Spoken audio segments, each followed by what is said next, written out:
I am Mark, name changed. My wife is Sarah, name changed.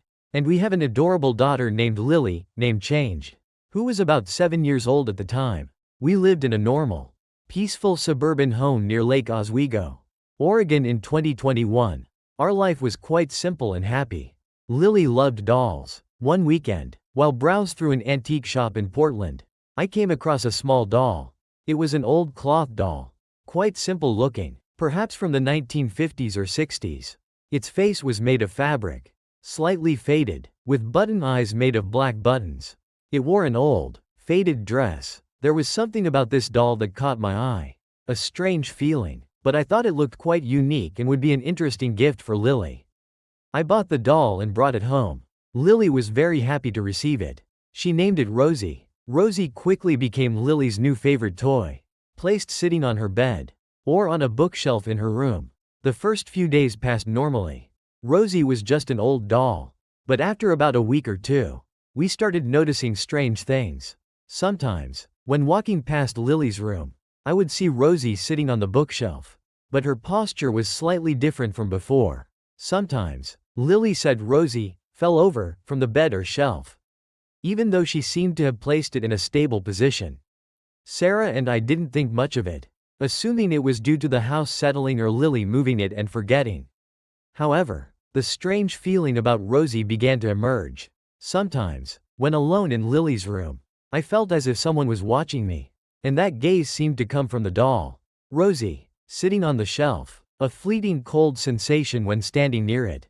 Sarah also said she found the doll a little creepy.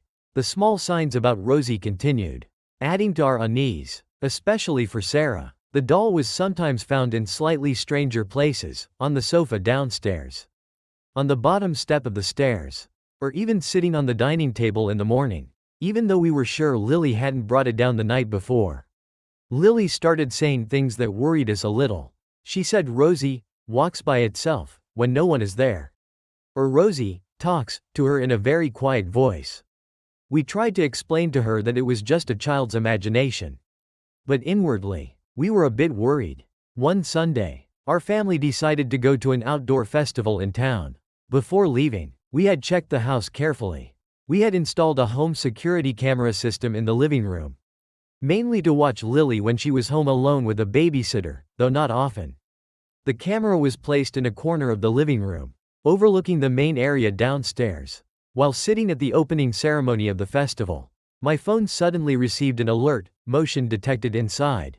A wave of panic surged. An intruder. I quickly opened the security camera app on my phone, connected to the live feed from the living room camera.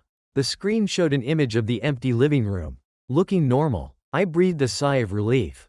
Must be a false alarm. Maybe wind or an animal, we don't have pets.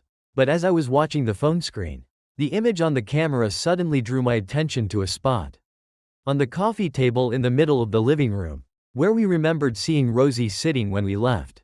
The doll was still there. And then, before our eyes, through the phone screen, the unbelievable happened. The doll, Rosie, sitting on the table, moved by itself. Its head slowly turned to one side.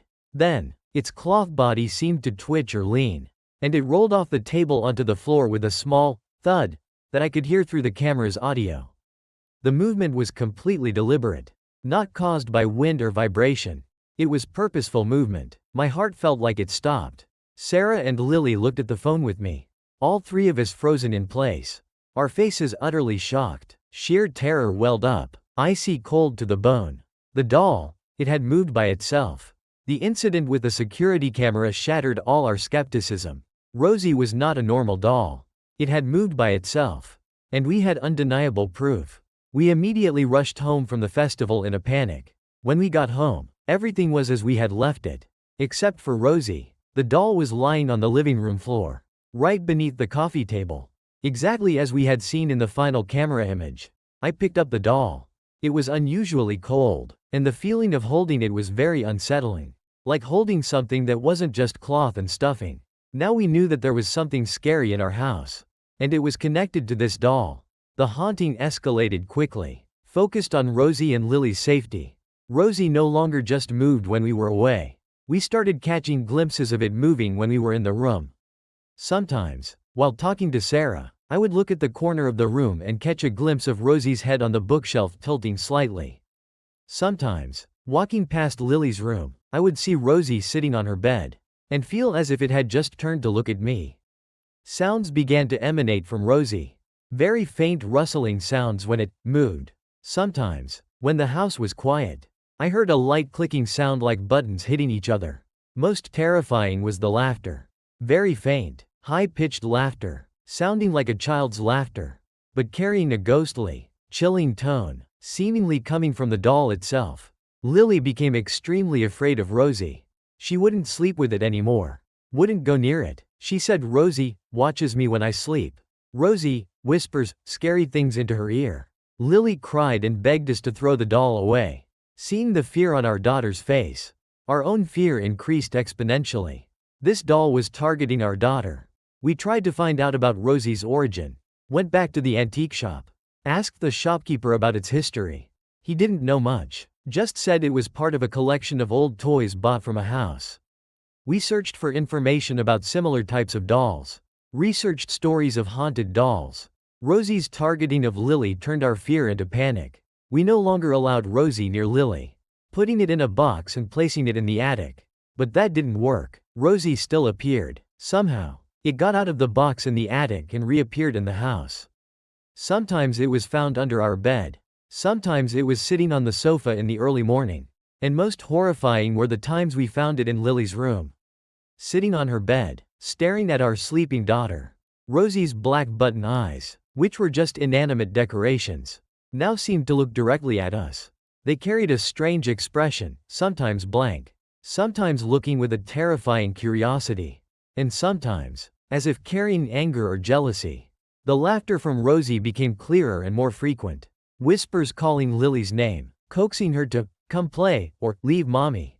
Play with Rosie. We felt as if a child's spirit, but not an innocent one, had entered this doll, and it wanted Lily. On one horrifying night, Lily screamed in her bedroom.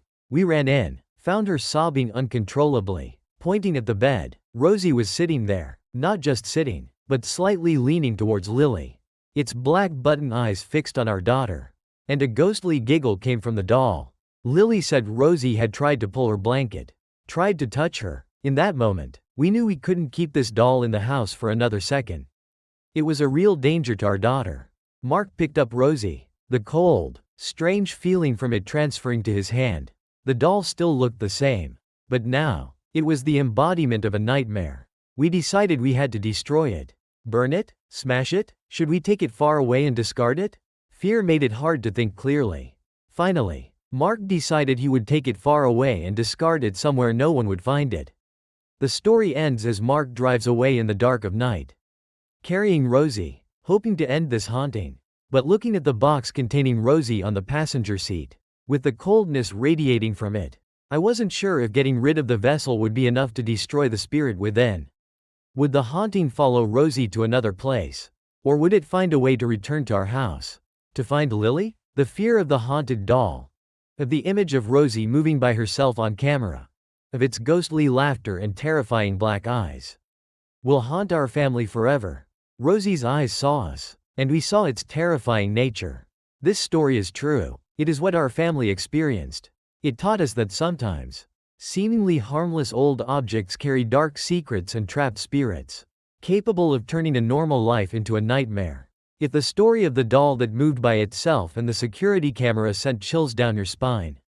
If you believe in true horror, haunted objects, and child spirits that are not innocent, don't forget to subscribe to the channel for the next videos. There are many other horrifying secrets waiting to be told.